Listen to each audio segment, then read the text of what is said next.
देखिए आज तीसरा दिन है और राबड़ी आवास के बाहर आरजेडी के कार्यकर्ता डटे हुए हैं। लालू जी और राबड़ी जी की सुरक्षा को हटा दिया गया था। Z+ की सुरक्षा उनके पास थी, उसको कम कर दिया गया था, जिसके बाद सुरक्षा स्वतः जो जनरल सिक्योरिटी थी उसको लालू जी राबड़ी जी ने वापस कर दिया। उसके बाद देखिए दो पूर्व मुख्यमंत्री इस आवास में रहते हैं, लेकिन एक भी सुरक्षा बल यहाँ पे तैनात नहीं है। क्या सम्राट चौधरी जी लॉ एंड ऑर्डर को चैलेंज कर रहे हैं? क्योंकि यदि पूर्व मुख्यमंत्री की सुरक्षा में इतनी असंवेदनशीलता दिखेगी तो फिर बिहार के बाकी जनता की सुरक्षा कैसे हो पाएगी? देखिए पिछले 3 दिनों से लगातार यहाँ आरजेडी के कार्यकर्ता दिन रात पहरा दे रहे हैं और कहीं ना कहीं लोकतंत्र के लिए ये बेहद ही शर्मनाक तस्वीर भी है कि विपक्ष को क्या सुरक्षा हटा ली जाएगी, विपक्ष को क्या सड़कों पर लाने का प्रयास किया जा रहा है, या फिर कहिए बिहार के दो पूर्व उप मुख्यमंत्री का अपमान कर रहे हैं बिहार सरकार के मुख्यमंत्री सम्राट चौधरी जी। और भाजपा की पहली बार बिहार में सरकार बनी है, पहली ही सरकार में इस तरह के कृत्य हो रहे हैं जिससे बिहार की बदनामी हो रही है पूरे देश में। इसकी चर्चा है कि भाजपा ने ध्यान भटकाने के लिए विपक्ष को सड़कों पर लाने का ये कुकृत्य कर रहा है। क्या नाम है भैया आप लोग का? मेरा नाम संतोष कुमार रंजन हुआ। कहाँ से हैं? जहानाबाद से हैं। जहानाबाद राष्ट्रीय जनता दल का जिला सचिव है। क्या इरादा है सरकार का, क्या लगता है आप लोग को? सरकार का इरादा सरकार जाने, हम लोग तो अपने नेता के सुरक्षा में यहाँ पर उपस्थित हैं। हमारे नेता का जो भी सुरक्षा था उसको हटा लिया गया है, तो पार्टी के जितना भी सिपाही हैं, नौजवान साथी हैं, सारे लोग हम लोग अपने नेता को सुरक्षित करेंगे, सुरक्षित रखेंगे। देखिए इसमें एक एंगल और है कि महंगाई आसमान को छू रही है। रोज पेट्रोल डीजल के दाम बढ़ रहे हैं, 116 रुपये प्रति लीटर पेट्रोल हो चुका है। वहीं गैस के दाम भी कल 39 रुपया बढ़ा दिया गया। टोटल लगभग 80 रुपया से अधिक गैस का दाम बढ़ चुका है। एक तरफ महंगाई है, भारत आर्थिक संकट से जूझ रहा है। हो सकता है कि ब्लंडर ना आ जाए, कोलैप्स ना कर जाए भारत की अर्थव्यवस्था, ऐसा अनुमान अर्थशास्त्री लगा रहे हैं। क्या उससे ध्यान भटकाने के लिए लगातार विपक्ष को टारगेट कर रही है सरकार? इस पर भी बड़ा सवाल है सर। लगातार महंगाई बढ़ रही है, तमाम तरह की बातें आ रही है, पेपर लीक का मामला छाया हुआ है, लेकिन विपक्ष उस मामले को उठाता, लेकिन विपक्ष को तो अलगे कांड में उलझाया जा रहा है, सुरक्षा वापस ली जा रही है, आवाज क्लिक कराया जा रहा है। देखिए इस बात को बिहार की जनता समझ रही है। निश्चित तौर पर बिहार संभल नहीं रहा है इन लोगों से, और देश और राज्य की जो आर्थिक स्थिति ये बना रखे हैं, देश के अंदर जो महंगाई की मार है, जो बदहाल शिक्षा है, बदहाल स्वास्थ्य है, और भ्रष्टाचार, रोज अपराध और जो बेकार है, तो इन तमाम चीज़ों से जो जन आक्रोश है बिहार के अंदर, ये निकल के तो देखें। बिहार के अंदर लोग उपाय करने के लिए, हमको लगता है कि अब जन आक्रोश का स्थिति जो बन रहा है वो उपाय कर देगा लोग। तो इन तमाम चीज़ों से भटकाने के लिए एक मुद्दा बनाए, और वैसे आवास को मुद्दा बनाए हैं जिस आवास से हमेशा गरीबों का कल्याण होते रहा है। गरीबों को सदन तक भेजने का काम किया गया, गरीबों की लड़ाई लड़ी गई। यह वैसा आवास रहा है, चाहे आदरणीय जनप्रिय नेता जो गरीबों के मसीहा लालू प्रसाद यादव जी हैं, राजवर्ता राबड़ी जी हैं, या वर्तमान स्थिति में तेजस्वी प्रसाद यादव जी हैं, जिन लड़ाइयों को लड़ रहे हैं, यह भयभीत है। जो जनता आक्रोशित है, जनता चाह रही है कि हाँ, नेता को जिस तरह से तबाह कर रहे हैं, जनता इनको सबक सिखलाने के लिए तैयार हो रही है।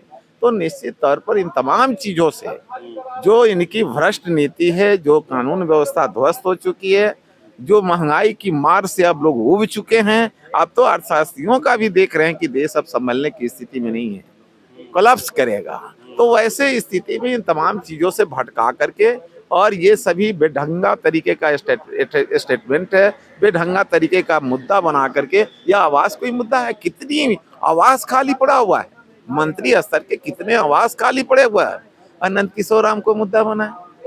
इसका मतलब है कि बेचारे दलित से जो हिस्सा संवैधानिक हिस्सा होता है, वह संवैधानिक हिस्से के मुताबिक आप एक मंत्री भी बनाए तो कई एक आवास मंत्री स्तर का खाली है, क्यों नहीं देते? क्यों विवाद खड़ा किए हैं? दूसरा, इस आवास के मुद्दे पर उनको तबाह कर रहे हैं। तो निश्चित तौर पर यह जो सम्राट चौधरी हैं या बीजेपी आरएसएस की मंशा है, वह गरीब विरोधी है, बिहार विरोधी है, और सारी सिस्टम इनका कोलैप्स कर चुका है। इसलिए गलत मुद्दा बना करके यह घुमा रहे हैं लोगों को, इनसे संभलने वाला नहीं। चलिए, ये बिहार की जनता को भी सोचना है कि बिहार सरकार के पास पैसे नहीं है। 74,000 करोड़ कर्जा लेने की स्थिति में है बिहार सरकार, और वर्ल्ड बैंक दे भी नहीं रहा है। देखिए, राबरी आवास है, विपक्ष सड़कों पे जाके प्रदर्शन करे महंगाई को लेके, या फिर जिस तरह से अपराध बिहार में हो रहे हैं, पेपर लीक का मुद्दा बड़ा है, बच्चे सड़क पे हैं, उस मुद्दे को उठाए, या फिर अपनी और अपने नेता की सुरक्षा के लिए वो धरना प्रदर्शन करे। तो संकट में विपक्ष को भी डाल दिया है बीजेपी ने। जिस प्रकार से लगातार कोलैप्स की स्थिति बनती जा रही है अर्थव्यवस्था की भारत में, उसको लेके भी चिंताएं हैं। इतना ही नहीं, तमाम जो पक्ष हो या फिर विपक्ष हो, उनके नेताओं मतलब जो चुने हुए विधायक हैं, उनको पिछले 6 महीने से सैलरी नहीं मिली है। यहाँ तक कि जो गरीब गुरबे हैं उनको पेंशन नहीं मिला है। कि बहुत सारे कर्मचारी हैं अलग अलग विभागों के जिनको मासिक वेतन नहीं मिला है। तो बिहार भी एक तरह से आर्थिक क्राइसिस से गुजर रहा है। क्या सरकार इन तमाम मुद्दों से ध्यान भटकाने के लिए राबरी आवास को खाली कराना चाहती है, पूरे मुद्दे को भटका के सबका ध्यान यहाँ लाना चाहती है, और सुरक्षा जिस प्रकार से हटाया गया है वो अभी बेहद ही चिंताजनक है। देखिए, आरजेडी कार्यकर्ता लोग हैं। क्या नाम है भैया आपका? निखिल कुमार गौतम। कब से यहाँ बैठे हुए हैं? जब से सुने हैं, अब ऐसे ही पार्टी के हम लोग वर्कर हैं तो है ये लगभग। क्यों हटाया गया? देखिए, सुरक्षा कोई मामला नहीं है, मेन मामला है वेणु वन जो वाटिका है। ये जो वाटिका है राजद परिवार का, राबड़ी जी का, माननीय राबड़ी जी का, तो आदमी रहेगा नहीं, उसके लिए पर्यावरण ऑक्सीजन चाहिए ना। बताइए, हम लोग प्रथम महिला मुख्यमंत्री हैं और दो मुख्यमंत्री हैं, पार्टी के मजबूत करने वाला, संविधान के मजबूत करने वाला हम लोग हैं, तो तंग किया जा रहा है। उसी को बोल के वो मुख्यमंत्री बने हैं और चाहते कि इस बोल के प्रधानमंत्री बन जाए। हाँ, तो ये प्रधानमंत्री अब क्या बनेंगे, लगता है मुख्यमंत्री नहीं रहेंगे। क्या कहेंगे, क्या ध्यान भटका रही है बीजेपी? देखिए, बदला की भावना हमारे माननीय मुख्यमंत्री सोमनाथ चौधरी कर रहे हैं राबड़ी देवी जी के साथ, और ये बिहार की जनता, बिहार का कार्यकर्ता इसे बर्दाश्त नहीं करेगा। और उन्हें ये सोचना चाहिए था कि हम जो काम कर रहे हैं, आपको मुख्यमंत्री माननीय नीतीश कुमार ने दान में दे दिया, बना दिया है, तो आप एक अच्छा काम कीजिए, शिक्षा दीजिए, रोजगार दीजिए। आप क्या भाई कि बबना के मामला में आकर के आप 10 नंबर को खाली करवा रहे हैं, तो बिहार की कार्यकर्ता, राष्ट्रीय जनता दल का कार्यकर्ता ये होने नहीं देगा। इसलिए कि सुप्रीमो लालू प्रसाद यादव एक गरीबों का मसीहा है, इसलिए वो देश को भी बचाना है, संविधान को भी बचाना है, और हिंदू मुसलमान को एकता को भी बचाना है। इसलिए राष्ट्रीय जनता दल पूरे बिहार में मजबूती से उभरेगा और सम्राट चौधरी को गद्दी से हटाएंगे। चलिए, और भी कार्यकर्ता हैं, इन लोगों से भी बात करने का प्रयास करेंगे। सर, आपका क्या नाम हुआ? सरदार जी बोलेंगे कुछ? तो क्या लग रहा है, क्या चाहती है सरकार? सरकार द्वेष की भावना से कार्रवाई कर रही है। कभी आवास का खाली कराने का नोटिस दे दिया जाता है, कभी सुरक्षा घटा दी जाती है। ऐसी मानी होची राजनीति कर रही है सम्राट सरकार। होची राजनीति नहीं करनी चाहिए। देखिए, इस आवास में 2 मुख्यमंत्री हैं, माननीय लालू जी भी मुख्यमंत्री रहे, श्रीमती राबड़ी देवी जी भी मुख्यमंत्री रही है, और बिहार की पहली महिला मुख्यमंत्री श्रीमती राबड़ी देवी जी हैं। उसके बाद भी कभी मकान खाली कर दीजिए, कभी सुरक्षा घटाई जाती है। द्वेष की राजनीति लोग कर रहे हैं, लेकिन द्वेष की राजनीति नहीं करनी चाहिए। कोई असामाजिक तत्व आए हैं, हमला करने का प्रयास करे अभी राबड़ी आवास पे, सुरक्षा है नहीं, गनर रहने चाहिए थे यहाँ पे, तो क्या करेंगे आप लोग? हम लोग बैठे हुए यहाँ पर, हम लोग सुरक्षा कर ही रहे हैं। कब तक करेंगे? जब तक नहीं होगा तब तक हम लोग करेंगे। क्या लालू राबड़ी जी पे खतरा है? खतरा तो सुरक्षा तो देनी चाहिए ना भाई। नेता विरोधी दल माननीय राबड़ी जी विधान परिषद में है और बिहार की पहली मुख्यमंत्री रही हुई, सुरक्षा तो उनको, महिला मुख्यमंत्री, तो उनको देनी चाहिए ना सुरक्षा उनको। अभी कभी मकान खाली कर दिए, कभी सुरक्षा हटा दीजिए, तो ये होची राजनीति कर रहे हैं। ऐसी होची राजनीति नहीं होनी चाहिए। क्या लगता है सर, ध्यान भटकाने का प्रयास है? क्योंकि भारत वैश्विक आर्थिक संकट से गुजर रहा है, क्या उससे ध्यान? संकट से नहीं गुजर रहा, हम लोग आर्थिक संकट में आ गए। अभी देखा होगा 16 से 22 मई के बीच में आरबीआई ने अपना 20 से 30 टन सोना बेच दिया। 1 लाख करोड़ का लगभग, उन्हें उससे ज्यादा का, 1 लाख उससे ज्यादा का। महंगाई तो सब सीमा पर है, कानून व्यवस्था ध्वस्त है। पेपर लीक हुआ है नीट का, ये सब तो एकदम आम बात है। ये सरकार को इस सब चीज से कोई मतलब नहीं है।